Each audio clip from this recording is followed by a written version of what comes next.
देख रहे हैं HBN न्यूज, आपको रखें हर पल सच से अवगत।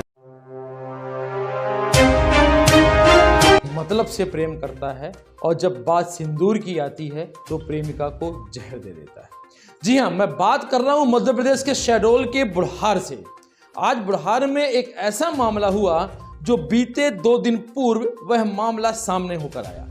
असल में बात यह है कि बुढ़हार में एक लव जिहाद का मामला था, जहां एक मुस्लिम लड़के दानिश के द्वारा एक हिंदू लड़की को अपने प्रेम जाल में फंसाकर उसे शादी का झांसा देकर उसके साथ अनैतिक संबंध बनाकर अंत में लड़की की मौत के बाद वहां से रफू चक्कर हो जाता है।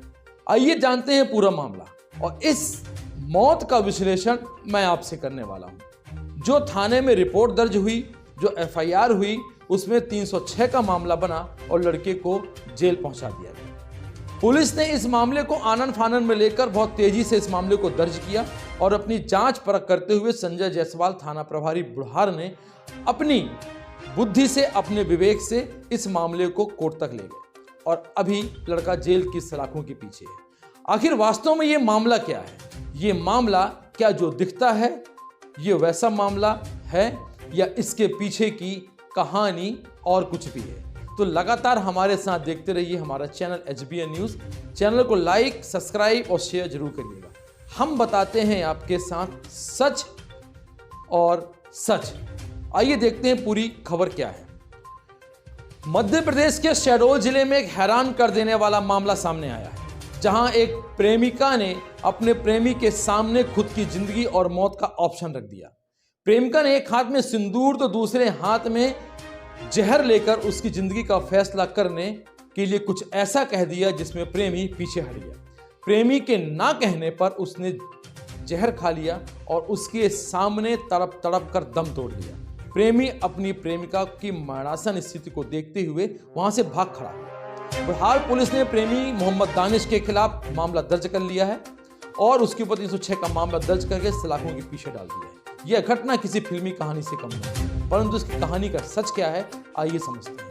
बुढ़हार थाना प्रभारी संजय जायसवाल ने बताया कि जिले की बुढ़हार थाना क्षेत्र की रहने वाली एक युवती और बुढ़हार के वार्ड नंबर 15 के निवासी दानिश ने युवक से प्रेम संबंध था। प्रेम ने प्रेमिका को शादी का झांसा दिया और जब बात सिंदूर की आई तो दूसरे हाथ में जहर लेकर प्रेमी के पास हाउसिंग बोर्ड कॉलोनी के पीछे प्रेमिका पहुंच गई और उसने कहा या तो सिंदूर भरो या तो फिर मौत दो।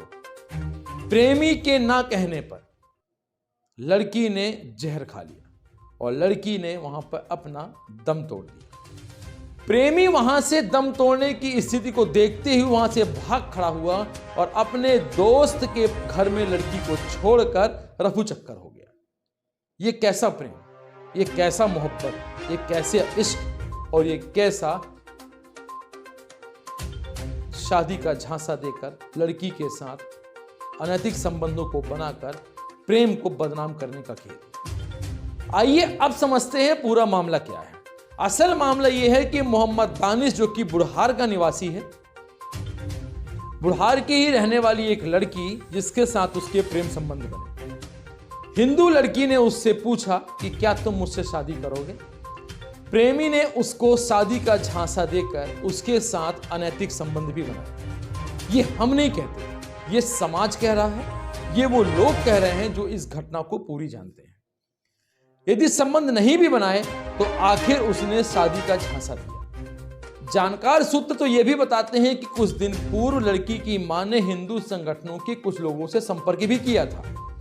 संपर्क होने के बाद हिंदू संगठन के लोगों ने मोहम्मद दानिश को बुलाकर उसे समझाइश भी दी थी कि हिंदू लड़की का पीछा छोड़ दो, क्योंकि यह सही नहीं है।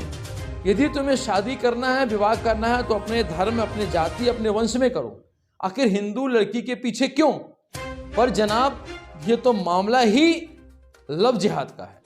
भारत में ऐसे लाखों मामले आपको रोज सामने मिलते हैं जो कहीं ना कहीं लव जिहाद से पीड़ित हैं, परंतु समाज और उनके अभिभावक जो हिंदू लड़की के पक्ष होते हैं वे समाज में आना नहीं चाहते सामने। उन्हें यह लगता है कि हमारी बदनामी होगी। जब लड़की भाग जाती है साहब, तब बदनामी कहाँ जाती है। हम अपनी लड़कियों को, अपने घर के बच्चों को ये बताते ही नहीं कि लव जिहाद क्या है, हम ये बताते ही नहीं कि हमारी संस्कृति क्या है, हम ये बताते ही नहीं कि हमारा संस्कार क्या है। हम तो सिर्फ अपने मोबाइल, अपनी नौकरी, अपने लोगों में ही पड़े रहते हैं और यहां गुल दूसरे ही खिल जाते हैं। आखिर ये संस्कार की चीजें यदि लड़की को पता होती तो शायद ये मौत कभी नहीं होती। लड़के ने शादी का झांसा देकर जिस प्रकार से लड़की की मौत को छोड़कर वहां से भाग खड़ा हुआ और पुलिस ने उसे आनन फानन में गिरफ्तार करके जेल भेज दिया, तो वह हिंदू संगठनों के बीच में यह बात भी तेजी से आ रही है कि काश कहीं ऐसा तो नहीं कि लड़की ने जहर नहीं खाया और लड़के ने ही उसे जबरदस्ती जहर पिलाकर मार डाला। पुलिस अपनी छानबीन पर लगी हुई है। यदि हम मेडिकल रिपोर्ट की बात करते हैं तो पुलिस ने मेडिकल रिपोर्ट से एक स्लाइड को आगे की ओर भेजा हुआ। यदि यह मामला और कुछ भी होता है तो शायद इसमें कई धाराएं बढ़ सकती हैं, बशर्ते इस बात का हमें विशेष ध्यान देना होगा कि अपनी लड़कियों को ऐसे लव जिहादियों से बचाएं, ऐसे लव जिहाद करने वाले लोगों को चिन्हित करें और जो प्रशासन है, प्रशासन इस बात पे नजर रखे कि आपके प्रशासनिक क्षेत्र में या नगर में ऐसे कौन से बाहरी लोग आते हैं जो यहाँ पर आकर लव जिहाद जैसा काम कर रहे हैं। यदि ऐसे कोई बाहरी आते हैं तो उनकी पूर्व सूचना थाने में होनी चाहिए। किराए के मकान में रहने वालों की पूर्व सूचना थाने में होनी चाहिए। बाहर से आने जाने वाली सीमा में ऐसी चेकिंग होनी चाहिए कि उन्हें यह पता चल सके कि ये लोग कौन हैं और कहां से आए हैं। तो जो ये मोहम्मद दानिश था, क्या इसने जहर दिया या लड़की ने जहर खाया या सिंदूर के बदले जहर खा के अपनी प्रेम लीला को समाप्त कर दिया? ये सवाल आपके मन में भी है।